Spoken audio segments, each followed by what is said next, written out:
So by now you have a pretty good sense of how race is socially constructed, but racism is very real in its consequences. In this particular mini lecture, I want to connect some of the different ideas we've been talking about, as well as some of the main ideas from the readings assigned to you. We will start off by getting a clear definition of racism because I think, as I mentioned before, we throw the word around in our everyday discourse and it ends up watering down the term to the point that it loses conceptual value. And I think it just ends up becoming an interpersonal slur, which is not very useful for analysis. So we will unpack Beverly Daniel Tatum's definition of racism together, and it's also a definition that is widely used in sociology, even though Tatum herself is a social psychologist, and a lot of her work is based in psychology. We will also connect this particular definition of racism with the ideas of white privilege and colorblindness. So I think understanding racism as a system of advantage and disadvantage helps us then understand ideas about privilege, as well as why colorblind versions of racism can be very harmful and can perpetuate a racial hierarchy. So Tatum says that racism is a system of advantage and disadvantage. She even describes it as prejudice plus power, right? So she says it's not only a personal ideology based on racial prejudice, but a system involving cultural messages, institutional policies and practices, as well as beliefs and actions. So I think it's very important to clarify that racism is not simply interpersonal, but it is systemic, right? So it is based, it's embedded in our systems. I provide one example to you right here that we found on Twitter.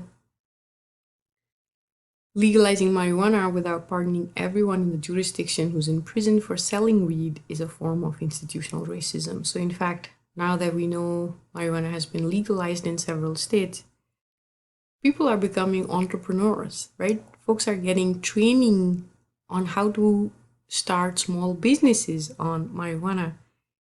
Meanwhile, folks are still in prison behind bars for possessing small amounts, right? And so there's a wide racial gap in who benefits from legalization and who continues to suffer, right?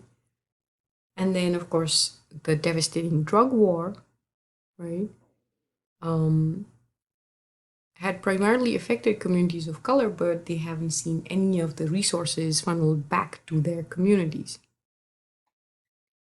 I list several other examples of institutional racism here, right? And unfortunately, even in 2020, we are spoiled for choice in looking up examples. So there's a health gap, there's an educational gap, there's evidence of ongoing discrimination in employment. Just having a black sounding name means that you will not be receiving callbacks for job interviews.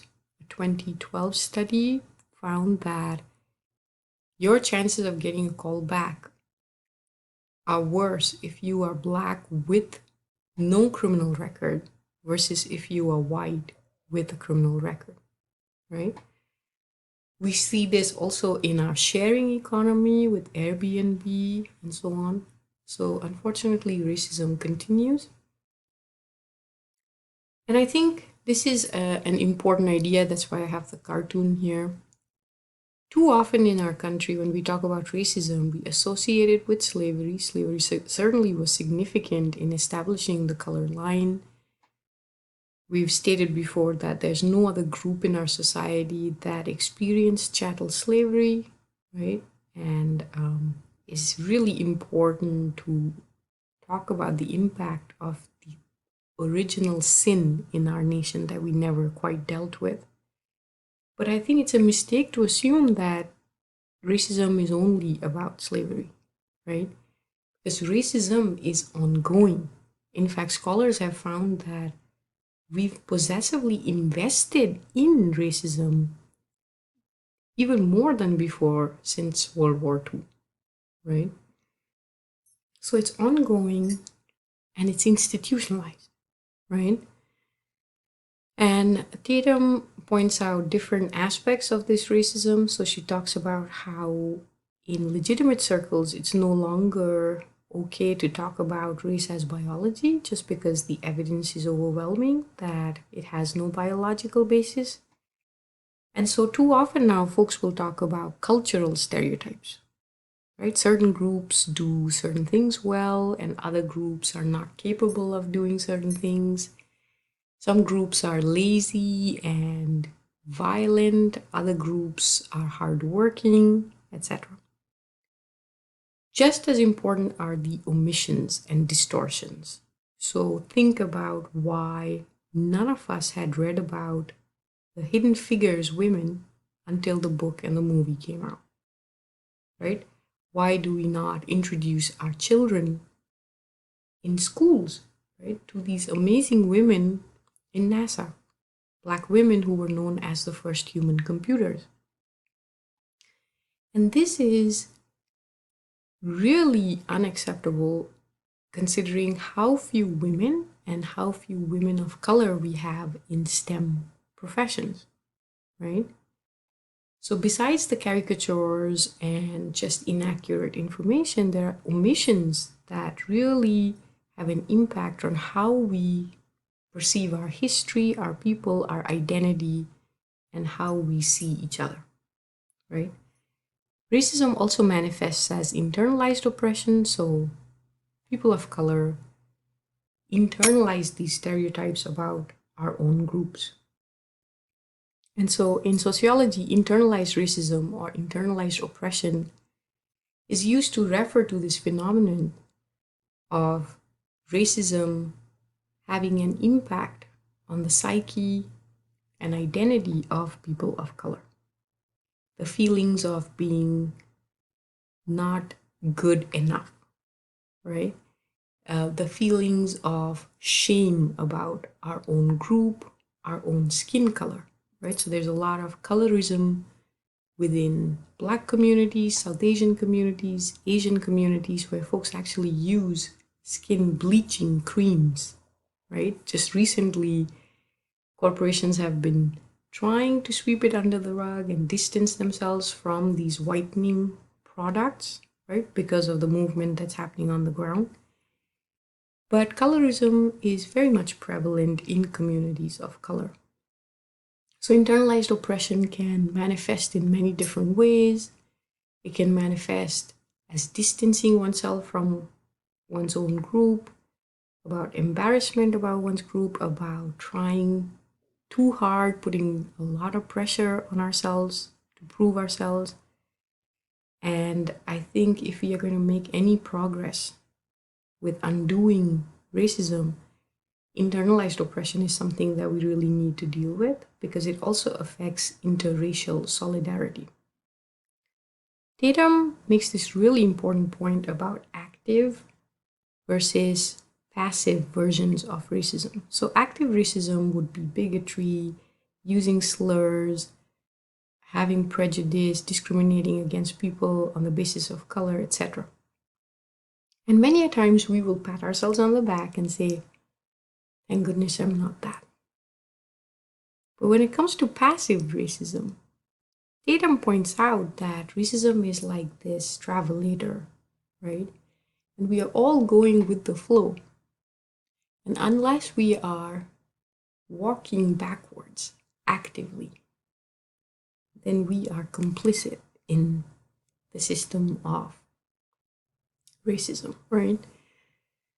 And this idea has more recently been brought to light by Ibram Kendi in some of his essays. He writes for The Atlantic, and he talks about being an active anti-racist. Simply saying I'm not racist, right, does nothing, right? Because our existing system, institutions, they're all inherently racist, right? That's the history that we have inherited. And so, unless you're actively talking about what is it that you're going to do to be an anti-racist, then you're just going with the flow. There is no neutral position when it comes to this, right? Even our silence on issues is very political, right? And Tatum then introduces us to this idea of white privilege, right? That we already said that we've established a system where white folks in a white dominant society have the advantage. Non-whites have the disadvantage.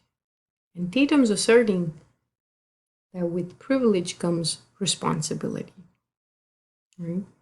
I think this is an important point because whenever we talk about white privilege, we point out that white guilt is not productive for anyone. Right? So it's not about blame, but rather, if I'm born with white privilege or any kind of privilege, what can I do with it? Right? Because I didn't ask for this, I was born with it, right? We are saying don't stop at that. Don't stop at saying, I didn't want it, I was born with it, right? So don't look at me.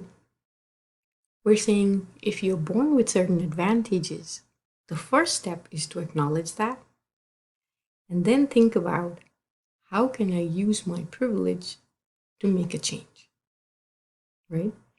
And so if we start looking at this new perspective on racism, right? It means that we shouldn't be looking at racism as dichotomy, right? Too often we say we are either racist or not racist. And I think that leads to a certain kind of silence and paralysis because no one wants to be called a racist. We've reduced it down to an ugly interpersonal slur. But if we rescue it from that and we say, no, let's think about it analytically, conceptually, then what we notice is that racism is much more a spectrum than it is either or, right? So, in other words, because we live in a system of racism, racism is like the smog that we all breathe in, right? In many ways, we are breathing in that smog just being part of that system. We don't have a choice in the matter. It's important to acknowledge that and then work towards undoing that, right? So you have examples here of different manifestations, and you might find that in certain moments in your life, or even on particular days, you might be more in the denial zone, and on other days, you might be in the awareness zone, right? And I think this becomes productive for having conversations on racism because now we're not just too worried about what we're going to say, like we're always walking on eggshells, because we realize that as a part of the system, all of us have these racialized assumptions within us. In other words, we are all recovering racists, right? And so that means that we can work towards reaching the level of being an accomplice, but also acknowledging that that's going to take work, right? That you're not going to automatically become an ally or accomplice because there's a lot of work and undoing of assumptions that needs to be done first, right? And so with that, we will transition onto looking at different kinds of privilege and then colorblind racism as a corollary to that, and how colorblind racism actually is a very, very big problem in perpetuating this system of advantage and disadvantage.